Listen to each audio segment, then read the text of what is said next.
Hello, this is One Mana Left, and we're coming up on 327 now. So in my mind, we've completed the cycle of our Path of Exile 2 League, patch 0.3, the third edict.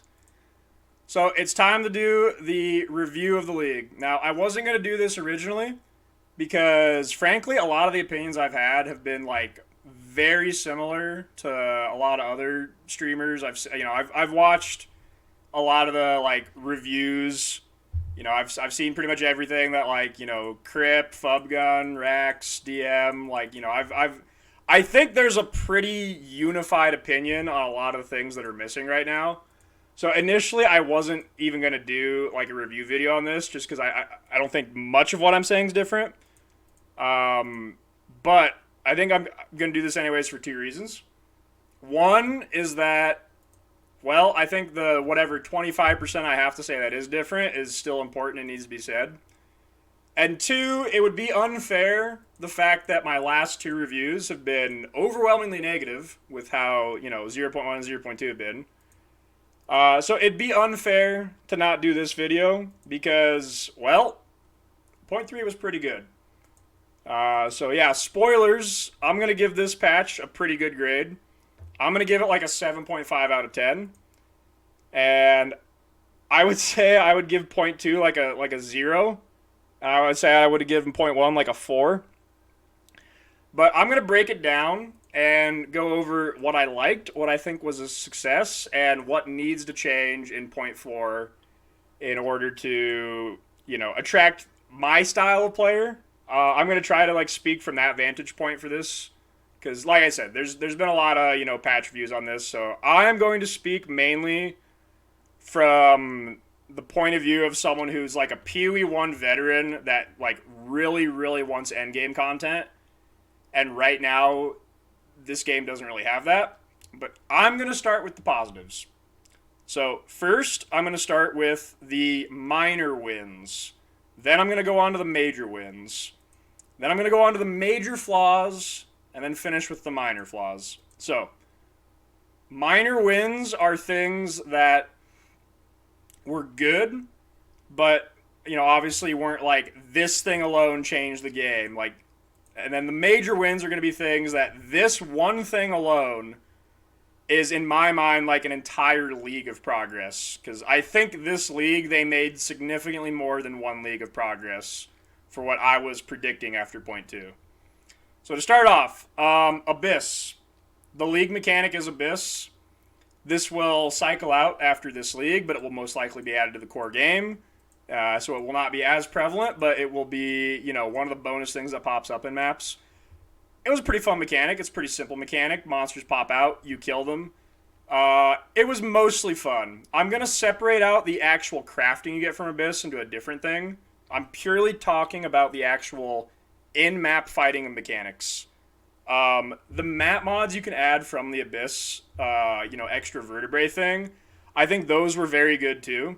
Because they did add some interesting things you can fight, like Union of Souls and like Abysses get harder every time you open one, whatever. Like stuff like that is cool. The game certainly needs more of that. It's just, I don't know. That whole part of the game is really vanilla right now, so I'll just give praise to anything that even remotely adds to that. But yeah, I think overall this will be like maybe a slightly better Breach long term. Breach is a mechanic that, like Abyss, I think maybe early on feels a little overwhelming. In the middle of the game, kind of feels just right. And then by the time you get like a really geared character and you're just blasting, it feels almost a little too slow. Like you kind of kill the whole screen instantly, and then you just find yourself sitting there waiting. Like, should I move? Should I leave? Should I run ahead? Or should I wait here and wait for it to finish? And that's kind of how Breach feels. And I definitely got to the point at the end where like Abyss kind of felt that way, where I was just like waiting for the chest to come up after I kill everything instantly. But it feels about right in the middle. It feels overwhelming at the start, and I don't know. It's basically a slightly better Breach because of those reasons. But overall, I would say Abyss was a win. The next thing I think is a minor win is going to be tiered currency. So this overall, I'm going to talk about this separately in terms of crafting, because, spoiler, that's one of the major wins. But just the way currency drops right now, I think this is just way better than having, 1,000 random exalted orbs drop over the course of a day. Because, like, just that's a chore to pick up. I think it's way better to have a lesser amount of the basic one drop. And then occasionally, once per day, whatever, you get that perfect exalt drop, and it's worth, like, 3 divines. Like, that, just from, like, a dopamine standpoint, from, like, a map clearing standpoint, just feels way better. It's, like, less wasteful to have it, like, consolidated into, like, the greater and perfect currency, as opposed to just a bunch of scattered junk you're never going to pick up. And then it kind of helps a little bit with, like, some later league inflation. But just from, like, the mapping feeling standpoint, like, I think the greater currency and the perfect currency was a pretty big win. And I actually hope they expand this system onto, Alchemy Orb maybe. You could do Scour, where it's, like, weighted toward lower tiered mods, stuff like that. I think there's certainly room to expand it, but I think what they've done so far is good. Next thing, exceptional bases. This is a pretty big win. I know they've been pushing since pre-PoE2 to try to make ground loot matter. And they did this in Settlers in 325, where they added higher quality bases, and then they took away all the ways in the game to make it so that you could, like, hillock an armor piece to 30 quality. They got rid of all that. They made quality multiplicative, and they made it just really rare drops to have, like, a 28 quality Lich's Circlet drop, stuff like that. They've brought that to PoE2 now, and I think it's a huge success. I have a pretty well geared character, and I'm on a 28 quality chest, because this was better than a 3 socket ever so slightly. But this could have been a 30, but those are very, very rare. So, like, that automatically has value. I'm using a 4 socket Widowhail, because guess what? Uniques can also be exceptional, so you can get a 3 socket bow that you can chance into a 4 socket. 2 socket boots, it adds more gear progression to your character, but it's good loot, because sometimes you're just mapping and you just happen to have a pair of boots drop with 2 sockets, and now they're 4 divines because someone wants to craft on those and try to gamble for, like, some 60 move speed boots. That's cool. The next minor win I'm going to say is the Essence rework. I'm going to talk about this separate from, like, the overall crafting later, because for, like, a lot of endgame items, Essence isn't as relevant, but I think this is actually a huge improvement for early game, because early on in the game, just getting a bunch of, like, 2 socket magic items that are, like, pretty good 2 items, especially with the reworked Greater Transmute and Augment, you can get pretty easy just picking up bases and throwing these on them. You can get, like, 2 high rolled items on magic items pretty easy. And then just being able to have a targeted Regal is so good. Like, even if you just hit those 3 mods and then you just, like, blind YOLO slam the rest, this is, like, pretty good for early game gearing. You can, like, you can target the res you need when currently the game doesn't have a way to reforge resistances. Like, that's pretty strong for solving res early game. You can get some chaos res. It's decent power. They're, like, tier 3 or tier 2 usually, not tier 1. So for, like, perfect item crafting, they're usually not relevant. And then, like, the higher tier ones now, like, remove add, which for some things is best in slot. Like, for bows, you can get +4 attack skills and, like, onslaught on kill really easily. And so that's, like, increase the power of, like, rare crafting. So I think the Essence rework overall, not even relative to, like, endgame crafting, just early game Essence feels a lot better with the targeted Regal. The third thing wasn't actually added in the fifth thing wasn't actually added in 0.3. It was added in 0.31, but for a while I've been a pretty big critic of the whole kill all rares thing. We've got a long load time here. I don't like the kill all rares. I know people want the icons back. I don't really care that much about them. But not having every map have a boss just felt bad. And the whole, like, use checkpoints, have the rare monster showing, go find some random rare hiding in a dead end after you've cleared 99% of the map, like, that was just the most annoying thing ever. Like, that has existed in Path of Exile for a while now, because that's how Valdo's maps work. And if you've ever ran Valdo's maps in PoE, that is one of the most annoying things you can possibly do in all of Path of Exile, is just have a map completed. You've killed the feared, you've done everything, and you just spend 6 minutes looking for one rare. It's a terrible design, and they got rid of that. So I'm gonna call that itself a win. I'm not gonna give it a major win because it's kind of solving a problem you made, but I'll still give him. I'll give him the minor win credit. All right, major wins. These are things that I think have like propelled the game forward. What I would have called an entire league before this. Um, the first one I'll start with was the most minor of all of these. So this was on the fence. I wasn't sure to go minor or major. But lineage gems. They're cool. They kept the one of restriction that they kind of scrapped with the rest of the support gems. Some of them are very powerful. You have, like Rakiata's Flow. You have Diala's wherever it is. Like, these are very expensive, very powerful. And I think they do interesting enough things that it's cool. The reason I bumped this into the major win category is something I'll talk about later. And it's the fact that there's not really a lot of chase uniques in the game. And the ones that do just, like, kind of suck. So having something in the game that is just generically and broadly powerful and expensive, that in this case is just a rare global drop, and in this case you can somewhat target farm with some strategy, I think that's cool.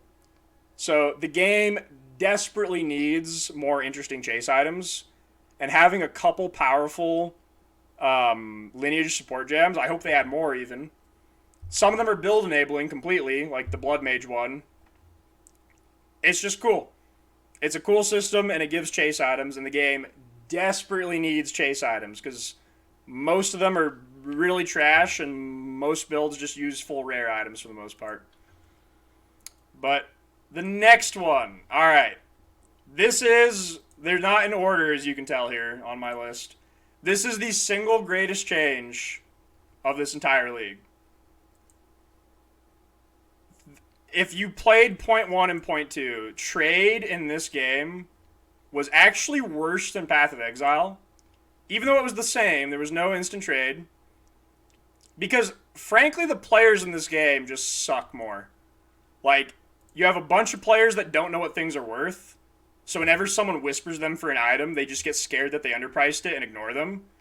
And then that became so widespread that it just became the norm. And then even, like, more experienced players would just do that. And it got to the point where, like, people in PoE, like, roughly knew what they were doing with trade. And people in PoE2 were absolutely insufferable about just not trading anything. It wasn't even people that would just get instant spammed by 10 people when they listed an item for 5 seconds. It would be items that someone would list for 2 days. I would whisper them after 2 days. They would ignore me, and my search string would go off, and they would relist the item for 10 times higher. And that item would then stay listed, and no one would buy it again until the end of the league. What I just described is such an unnaturally common experience in this game. It's horrible. But this league, they've given us the greatest tool ever that is also coming to 327. At some point when you finish the campaign and you get out of Act 4 in King's March, you get access to an NPC that is the Avatar. You can talk to Aang. And you can instant trade items. Okay, I don't know how to pronounce it, but I'm calling it Aang. Anyways, this is the single greatest thing that you could add in any Path of Exile patch ever. It actually doesn't even matter what else is in the patch. Whatever patch this was added in, no matter what, this would be the greatest change of the patch. Period. So, this was like the 7th and final Horcrux of Chris Wilson. I love the guy. He did so many good things for the game. There's many aspects where possibly the studio would be in better hands with Chris still there. But one of his major flaws is he was really anti-auction house, and I think as gaming has evolved over the years, that just can't stand anymore. Like, you need this. The game is playable with this. I don't know how much more I can praise this, but it's going to have an even bigger effect in 327 because trade is more relevant in Path of Exile 1, because character progression matters more because there's harder content. So I'm really hyped for this in 327, but this is hands down the greatest change of any Path of Exile patch ever. Next one, this is the second biggest one, and it actually came close, is crafting. Crafting in this game is actually really good now. If you skip this patch and you have no idea what's going on, crafting in 0.3 is actually really, really good now. You can, depending on the item, almost like guaranteed get deterministically like 5 mod or 6 mod items, but it's fairly expensive, but it's like somewhat deterministic, and I think they've done this in a great job. Of all the criticisms I had early on, this is one where I've actually kind of stuck with them since day one, because in Path of Exile, the way you craft items is there's scouring orbs and there's alteration orbs, and the progression of an item can always go back to square one. So you can alt spam, you can scour, you can always reset the item and then start over. And they've had a different philosophy in PoE2, and this is part of their idea of, wanting to make ground loot matter. And that's the idea that the crafting is mostly one directional. So initially this sucked because the only way you could progress an item was you'd get a 2-stat item, you'd regal it, and then you'd just close your eyes, pray to Chris, and then blind slam it 3 times. And now your item has life regen, 11 cold res, and, reflects 4 to 7 fizz damage. Now, though, they've stuck with this stance of having the progression of the item be like a one-directional flow. But it makes more sense now because at every step of the way, they have different tools that are not fully deterministic, but the way you basically craft items now is almost like one mod at a time. Like this quiver I crafted, it started off with like getting a base, fracturing the +2, single mod chaos spamming the lightning damage, and then abyss modding was I ended up hitting with the slam, but the goal was to abyss mod proj speed. Then the next step is to essence the third prefix. Now you have 4 mods, and then double perfect slam the 5th and 6th mod. And at every step of the way, it's not deterministic, but you don't ever start over. It's not like a slam miss bricks the item. It's every step in the craft is basically having some amount of RNG or cost that is working toward the next step. And so you work for the fracture base, then you have the first mod, then you have the proj speed, then you essence the prefix, then you slam the suffixes, and it's like you can actually, it feels like you're progressing. It doesn't feel like you're just pulling a slot machine lever over and over hoping to hit a 1 in a million. It's, I am spending 5 divines on the base. I am spending 6 divines on the abyss mod. I'm spending 4 divines on the perfect slam. I'm spending 20 divines on chaos orbs to hit the second mod. Like, it is a natural progression of I have 1 mod, 2 mod, 3 mod, 5 mod, 6 mod. And this is true for basically every rare item. Every single item I'm wearing, I crafted. I crafted every one of these. I bought this ring. This is the only non-crafted item I have, just because I had a ring search string and just bought it, because, rings are... I crafted this ring, though. But I would have never guessed that they would have nailed it this hard. I would have guessed that, 2 or 3 years away from having the crafting system feel this complete. But the crafting system right now, this is, the highest praise I can possibly give one of the changes they did this league. Because, the async trade's the biggest change, but it's not really a, mind-blowing idea. It's just something people have been demanding for 10 years. But they really nailed the crafting system. It feels different than PoE1 crafting, but the spirit of it is still there, that you can incrementally work toward a final destination. And you can, it's I would say about a right price, because you can just ignore crafting and just trade for items. And it really starts to get into like actually crafting at about the 5 to 10 divine range, which I know I probably have like a not middle of the bell curve like mindset on this, on like what's considered like expensive or cheap.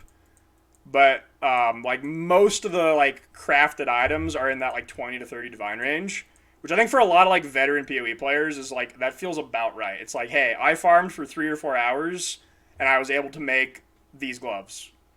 Like that is a good, like I think they just nailed it in every regard. All right. I'll kind of combine the last two together. Pace is better. I know there's been some pushback from like, I don't even know what you call them, if they're like non-tourist PoE2 players. But I've seen some complaints that like the pace is picking up and it's starting to look like PoE1. I don't know if I fully agree with that yet, because I think people who are saying that have not seen PoE1. But, the opinion is that the game is getting a little bit faster. It could still move farther in that direction, in my opinion. But it's a little faster, and that's good. I think they should keep going in that direction. I think we should praise them for that. And I don't want to see them slip back and, have a 0.2 patch and, 0.4, we just lose 30% of our speed. I don't want to see that happen. So I want to keep praising them for that, because we're still slow, but it feels nicer. It feels okay. I know people are going to be like, yeah, you're just on a row with lighting. Yeah, I don't care. It feels okay. So, but the last thing I'm going to say for a major win is the gameplay, and specifically the map layouts. This is actually one of the things that I haven't seen a lot of other patch review videos talk about. The actual gameplay feel is so much better than 0.1 and 0.2, and it's largely because of the maps. At the 0.21 patch, they put out a patch where I'm actually surprised they admitted this, but they checked like a billion maps generated with some random test atlas, and it was an absurd percent. Something like 43% were Hidden Grotto. Hidden Grotto is a terrible map, but last patch, Hidden Grotto was middle of the bell curve for how good or bad maps were. You had what's the Augury, the lever map was one of the most common too. And it just felt like every map I did was Vol Factory, Augury, Hidden Grotto. And that right there was 80% of all maps. And that feels terrible. This league, I'll be playing for 2 or 3 hours. I'll finally do a Hidden Grotto map. And I'll be like, oh my god, this map feels terrible. And it'll hit me this is the worst map I've done all day. By far. This is the first map I've actually consciously thought about how bad the map is. And then I'll think back and be like, well, this was the middle of the bell curve last league. If this is so terrible that I'm actually nails on a chalkboard doing this map after 3 hours of mapping today, what are the last 10 maps I've done? And I'll look through and it's Woodland. Okay, that's a terrible map to be fair, but these because we're in New York City. It's Seepage isn't bad, Sinkhole's okay, Rupture's okay, okay, Mineshaft's bad, but we're in New York City. But I'll look back, Canyon's a good map. Molten Vault's terrible. Alright, this is a bad example for the sake of showing this, but it's because I've already done all the good ones. I'll do 10 maps in a row where I'm doing Cliffside, Ravine, Sandspit. Every single map is just a good map. 10 in a row. I feel 75 to 80% of all the maps I did this league would be considered a good map layout, even in PoE1. And they even added a lot of new maps, a lot of these Act 4 zones, that they must have got the memo because they're a really linear flow. They don't have a lot of dead ends. They don't have backtracking. And it's just you run the loop, clear all the monsters, and you're at the boss. And some of the maps were existing maps that got reworked. Some of the bad maps went from being, 40% to 2%. Some of the good maps went from being 1% to 5 or 10. In 0.1, my character had 4 million kills, and I saw Asmirian Ranges one time. Asmirian Ranges is one of the best maps in the game.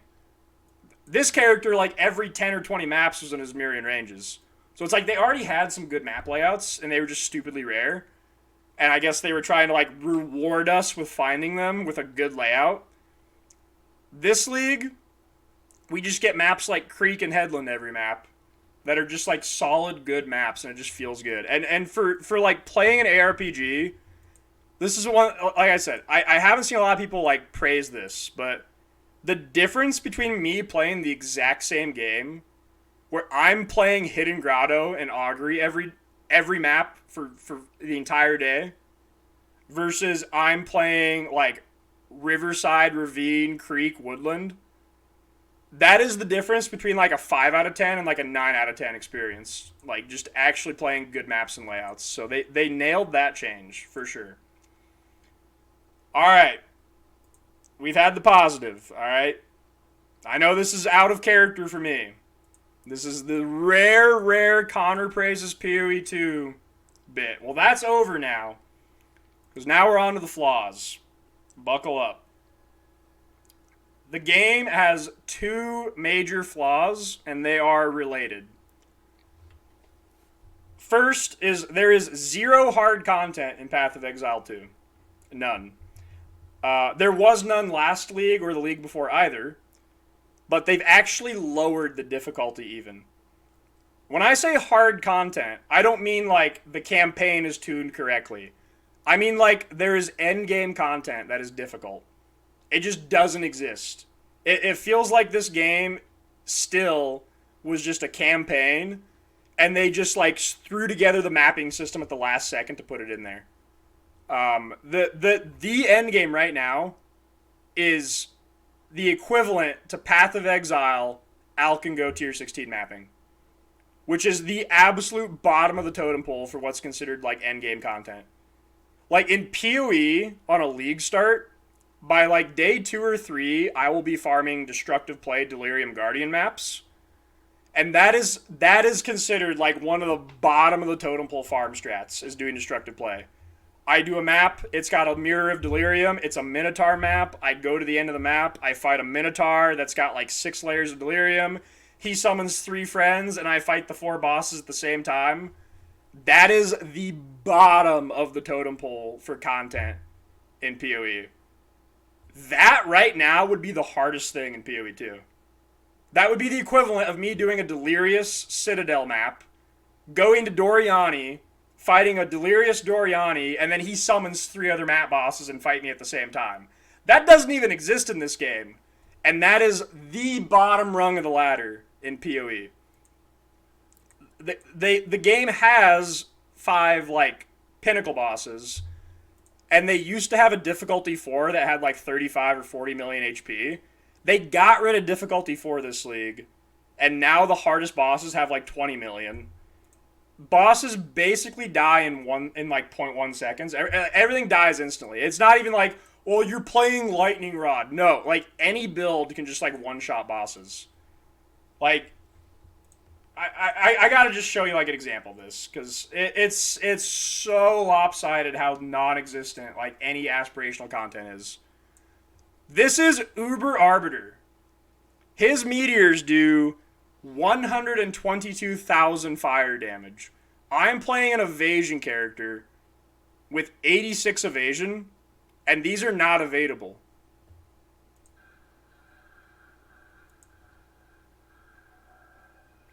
And, like, I want you to understand,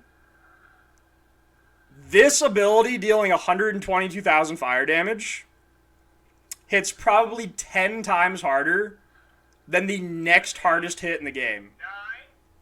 Like, I don't know if I can name an ability besides Arbiter that hits for 12,000 damage of elemental damage. I don't think there is one. I think the Citadel Doriani, like big Ellie Nova, is maybe around 12k. This ability does 10 times that. And, like, characters can pretty easily just face tank it, even on an archetype defensively that's not meant for tanking red flash abilities. There is 0 hard content in this game right now. Like, I know their endgame is probably just scrapped together ASAP and they don't really care about it right now. but they need to add more endgame. They need to add aspirational content. They need to add like uber versions of their current bosses. Maybe they need a mechanic like Delve that has some depth scaling where you can kind of choose your own difficulty, where you can keep making it more difficult until you like get to the point where you struggle. But the game is just severely lacking with reasons to upgrade your character, which is a bit sad considering how good the crafting is this league. You have the ability to craft all these really good items. I can make like a 6T1 amulet. And it's like, why did I make this amulet when there's not really any reason to have a 6T1 amulet? Like, if you can already clear everything in the game, kill it in 0.1 seconds and face tank everything, why am I crafting upgrades? And if you're saying like, oh well, that's just any ARPG. If you get perfect gear, you're gonna face roll. Incorrect. Because what you just said is I've never played Path of Exile. This character is around a half mirror budget. Okay, I know that's pretty high in the grand scheme of things. Half a mirror is pretty expensive. This character is like 10 times over what is necessary to just completely dog walk the entire game. Let's take a look at Path of Exile 1. And like let's just see a comparison here. This character is an expensive character. That character was half a mirror. This is my 326 character. This character is like 12 mirrors. Mirrored helmet, mirrored chest, mirrored boots. You know, these are like almost a mirror. I have a 6T1 shield, aka these cost about a mirror, with a Hinacor's locked corruption, keeping the sap implicit. Oh, it gets worse. It gets so much worse. You think I'm not mirroring all my small cluster jewels? What is this, amateur hour? This is a character that is at the point of mirroring jewels. There are at least 20, maybe 50 Valdos maps in this game that shit on this character. A decently hard Argus can one-shot this character. This one can't, but like if this had like 10 mods, it's only 2k as well. If I was at 6k, this one probably one-shots my character. Like, there's so much content in this game that the strongest character you can possibly make could still just annihilate. Like, there's literally never been a build in this game, and there still isn't, that could do every Valdos map, for example. Up until this league, there was still one Valdos map that had never been done. And that character would get annihilated by other Valdos maps. It was just like a DPS check one. Like, the range of content on like the absolute most difficult end in Path of Exile, the amount you can scale a character is already significantly higher. And still the content will outscale you. In this game, the amount you can scale a character is lower. And you don't even need to get to that high of a budget. And you are already shitting on everything like 10 times over, 100 times over.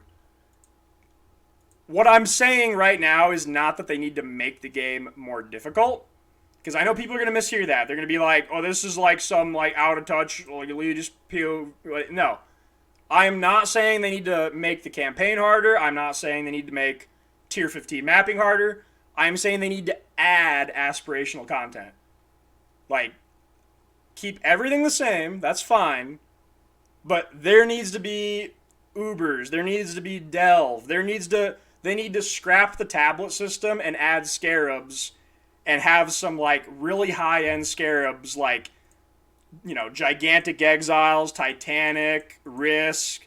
They need to have some scarab that's so scary that when you put it in the map and you enter the map, there's a pop-up window that says, bitch, are you sure? Do you understand what you just put in the map? Like, there needs to be that in this game. And I know people might think that, like, I'm not representing a very high percentage of people in this game. But I think it's larger than people think. For example, I obviously represent like people who like grind really endgame, people that play one character the entire league and like take that character to the moon. That's my typical like viewer. Those people don't play PoE2. It's not that they're playing and not enjoying it. They're just flat out not playing this game. And it's not even like a small amount of people. Like in 325, the Zenith Mirror Sword, when I mirrored mine, not by the end of the league, when I mirrored my sword, had over 1,300 copies. That is 1,300 plus people that got to the Zenith Mirror Sword before I did. This is not a small amount of people that are the diehard veteran PoE1 players that have zero interest in this game. And for this game to win over those players, they are going to need to add some aspirational content. The second major flaw with the game does relate to the first one, and it's the fact that the balance is just really bad. It's like comically bad. Like their sense of melee is just so whack. I'm sure they've done a lot of playtesting, like internally, but I will wager 99% of that playtesting is like campaign and maybe up to like level 90. I would wager that less than 1% of their playtesting is level 90 plus gameplay. And like part of that explains things like why Warrior and Melee is so dog shit. Because they actually are pretty good in the campaign. When your main bottleneck is the ability to kill bosses and a Warrior can just walk up and bonk it with Perfect Strike. If that's the only lens you're viewing the game through, Melee seems pretty good. But if you go then watch it compared to like a bow character in the end game, it's in a different dimension. The balance is so out of whack. And you might say, well, okay, well, it's early access, this is going to happen. But the thing is, for them to add difficult aspirational content, currently, they've done this in the past in PoE1. Currently, they can't do that with the balance the way it is. Because having a very low bar to clear for, like, completing the endgame means they don't have to try as hard on game balance. I'll give you an example of this. Let's say there's two builds in the game. There's build A. This build does 50,000 DPS as Jonathan intended. And then there's build B, and this build does 50 million DPS. Now, that seems like a big difference, right? Why would a game designer make two builds that are 1,000 times different in damage? I don't know. But let's hypothetically say they did. If everything in the game in a mapping scenario had 50,000 health, those two builds wouldn't actually look that different. Because the build with 50,000 DPS would kill them in about 1 second. And the build with 50 million DPS would just one-shot their brains out 1,000 times over. It wouldn't actually look that different.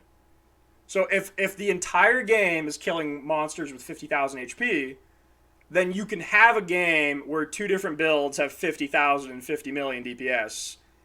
And it's not that different at the end of the day. You can get away with that. Here's the kicker. Let's say you decided to add a new piece of content to the game because you're like, okay, well, a lot of people have given us feedback that the game's, not got enough challenge at the end game. We're going to add some new difficult content. We're going to add a new challenge, maybe Toda, maybe Delve, maybe something else, whatever, that the highest end, the monsters have 50 million HP. With the game balance that bad, they can't really do that. Because on a map with 50,000 HP monsters, the two builds look pretty similar. And the guy with 50,000 DPS isn't really going to be complaining, because he's still killing stuff in 1 second. On the content where the monsters have 50 million HP, the guy with 50 million DPS is still not going to be complaining. He might just now be starting to get a warm-up, just now be starting to sweat, and he's going to kill the monsters in about 1 second. He'll finally start to see their HP bars move before they die. Whereas the guy with 50,000 DPS will take 20 minutes to kill one monster. Oh, suddenly this game doesn't feel so good, and this guy's probably going to quit Path of Exile 2 before the monster gets to half HP. That is the unfortunate reality of the game balance being very bad. It kind of prevents them from adding hard content, because hard content better highlights the difference between good builds and bad builds than easy content that both builds can clear easily. So they're kind of hiding behind the lack of difficulty to alleviate the bad balance, but eventually that's going to have to change if they ever want to add hard content. So they really need to get the balance in check. It just seems like not even like they're like doing anything ambitious and missing the mark. It just seems like a complete lack of testing or lack of knowledge. Basically every content creator I know who saw the 0.3 patch notes, seeing them say like, you know, basically, hey guys, we're gonna buff like the right side of the tree, was just laughing. Like, anyone who's actually played the game at the end game laughed at that. I think they've missed the mark so horribly. It's just a fundamental lack of knowledge on like how the end game plays out, because I think all of their internal testing's just been like campaign. They really need to change that, like going into 0.4. But I'll finish it off with two minor flaws. These aren't as major as the last two, but they're still significant. The first one is the severe lack of chase uniques. 0.1 was actually better than 0.3 for this. So they've actually taken a step back. There were some cool items that were good chase items in 0.1 that they have nerfed so irreversibly that they might as well not exist anymore. Like, Ingenuity was a cool item. And then they had Headhunter in the game that was a 20-second item. And they nerfed Ingenuity into oblivion, and then they buffed Headhunter to 60 seconds. So they made a PoE2 unique that was a cool chase item and gave good profit to an entire league mechanic. And it was obviously like very powerful. It probably should have been nerfed to like 50 or 60, probably 50. But it was 80% in 0.1, so it was like way too good. Instead of making that like a balanced chase unique, they nerfed it into oblivion, and like a PoE2 only like new item. And then they took like a 9-year-old PoE1 item and just made that the chase item. It kind of makes no sense for me if their mindset is that they're wanting to do new and interesting things. But, I mean, there's plenty like this. Adorned, I think, was really cool. And they got rid of half the sockets. The Moxawaddle Shield was really interesting. That's nuked from orbit. The Mana Flask is the one I call the most powerful item in the game, and obviously that was deleted from the game. They actually had a lot of cool items in 0.1 that were like brand new, unique to PoE2, did something interesting, powerful, and instead of maybe like turning the dial down to be more imbalanced but still chase items, they just went scorched earth, and these items might as well not exist anymore. They came back in like a 0.21 patch, and they said that, hey, we have 10 new chase uniques, end game chase uniques. These are going to be items you're after. I looked at that list of 10 items. 9 of the items were so dog shit that they wouldn't even be like a 2C item in PoE. They're not a 2C item in this game. They're not a 1C item in this game. The only item they added that was good was the Gloom Shrine thing for pops. That's it. The Gloom Shrine Scepter was the only good item they added in that patch out of 10. The other 9, I don't even know why they made them. Like, I don't know how someone designed the item, had this announced patch of, like, chase items, and then someone reviewed it, looked at that item, and said, yeah, players want that. I don't know who was reviewing or looking or designing or what. It was such a far mark missed. But, like, even this league, like, look at my character. I am using 2 unique items, and the last one I just put on at the very end of the character. And it's a Headhunter, which is, like, BIS for every build, and it's just like a PoE1 item. because I guess they could come up with an interesting PoE2 chase belt, and then they didn't like it, so they just put the PoE1 one in. And then a tier 4 unique. Those are my only 2 items. Like, the rest is all rares. That's fine. I'm not saying a build should be like all uniques. I like it when a build has most of its items be like craftable rares. But like, I think the pendulum has swung back in the other direction, where there's just not enough interesting good uniques, which means that there's not enough good like chase items for killing bosses. Like, you get a King of the Mist invite, what are you doing? You're not chasing a 29 divine ingenuity anymore. You're chasing an item that maybe, if a perfect roll one drops, could be worth 2 divines to some magic finder, because you can get rarity on rings but not on belt. So they need more chase uniques for sure. They basically need to just add Ubers and just either rebuff or make new uniques for the Uber drops, because for a game that's supposed to be about loot and like interesting items and character progression, it just doesn't exist. They just decided to take the unique philosophy of like everything has to have an upside and a downside, and they just decided to put that on the passive tree instead of making like cool, interesting uniques that have like some crazy build enabling upside and then some like downside you have to like, plan around. Like, it's just weird to me. The last thing that I'm gonna say is a minor loss that I think needs to change is the Atlas tree is terrible. Like, this is a disgrace compared to the PoE1 tree. The feeling of getting to maps in Path of Exile and then progressing up to 115 Atlas completion, filling out your Atlas tree for the league mechanics you want to farm, and watching that progression take place, and then being able to modify as you change your league, that is the most like absolute perfection thing they have mastered in that game. And that just like doesn't even exist in this game. Like, I don't. Also, you guys can see I don't like Delirium or Expedition apparently. But like, this just needs to start from scratch. They need to just burn this, and basically just copy the PoE1 tree. Like, it's so much worse. It's hard to even describe. I don't think there's a single person that has played Path of Exile. I think you could scour the earth and you would not find one that says I prefer this over copy-pasting PoE. I think you could interview in person 1 million people that play Path of Exile, and I think genuinely 0 would say they prefer this. 0. I'm confident in that. But, yeah, that's an easy fix, because, you know what? Copy-paste. Obviously, they need more league mechanics, right? Like, you can't have, like, blight points. I get that. They do need to continue to add more league mechanics. But, like, even ignoring the fact that there's not as many current active league mechanics, and there will be more over time, the points we have for the league mechanics we have aren't even in the same dimension as what they do in PoE, as far as, like, interesting and cool stuff. So that's got to change. Maybe it revitalizes the whole, like, explore the Atlas mechanic.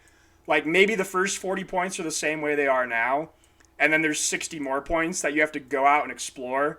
And maybe that's an interesting exploration thing. Like, maybe it takes you two days to find the next 40.